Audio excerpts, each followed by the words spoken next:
ಸ್ನೇಹಿತರೆ, ಚೆನ್ನಾಗಿ ಕೇಳಿ. ಒಂದು ಮುಖ್ಯ ವಿಷಯ ಹೇಳ್ತೀನಿ. ಇದೀಗ ಮಾರುಕಟ್ಟೆಯಲ್ಲಿ ಒಂದು ದೊಡ್ಡ ಸುದ್ದಿ ಓಡ್ತಾ ಇದೆ. ಪ್ರಸಿದ್ಧ ವ್ಯಕ್ತಿ ರಾಬರ್ಟ್ ಕಿಯೋಸಾಕಿ ಹೇಳ್ತಿದ್ದಾರೆ, ಬೆಳ್ಳಿ ಕಡಿಮೆ ಆಗ್ತಾ ಇದೆ. ಒಂದು ಕಡೆ ಬೆಳ್ಳಿಯ ದರ ದಿನೇ ದಿನೇ ಏರ್ತಾ ಇದೆ.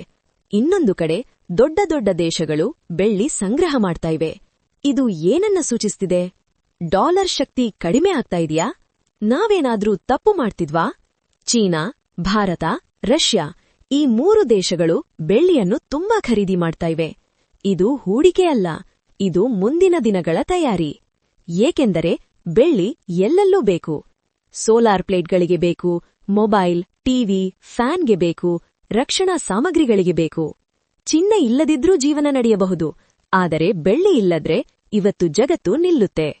ಚೀನಾ ಏನ್ ಮಾಡ್ತಿದೆ ಗೊತ್ತಾ? ಗಣಿಯಿಂದಲೇ ಬೆಳ್ಳಿ ತಗುತ್ತಿದೆ. ಮಾರ್ಕೆಟ್ಗೆ ಬರೋಕೆ ಬಿಡುತ್ತಿಲ್ಲ. ಜಾಸ್ತಿ ದರ ಕೊಟ್ಟು ಕೂಡ ಬೆಳ್ಳಿ ಖರೀದಿಸ್ತಿದೆ.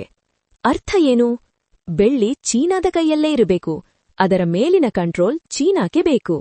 ಇದು ಸಾಮಾನ್ಯ ವಿಷಯ ಅಲ್ಲ.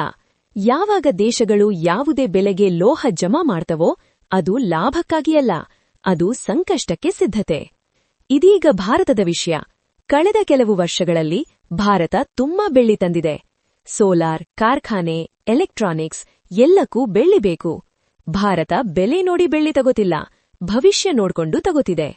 ಹೀಗಾದರೆ ಪ್ರಶ್ನೆ ಏನು? ಮುಂದೆ ಬೆಳ್ಳಿ ಇನ್ನೂ ಜಾಸ್ತಿ ದುಬಾರಿಯಾಗುತ್ತಾ? ಇದು ಹೊಸ ಕಾಲದ ಶುರುವಾಗಿದೆಯಾ? ನಿಮ್ಮ ಅಭಿಪ್ರಾಯ ಕಾಮೆಂಟ್ ಮಾಡಿ. ಇಂತಹ ಸರಳ ಮಾಹಿತಿ ಬೇಕಂದ್ರೆ ಚಾನೆಲ್ ಸಬ್ಸ್ಕ್ರೈಬ್ ಮಾಡಿ. ಧನ್ಯವಾದಗಳು.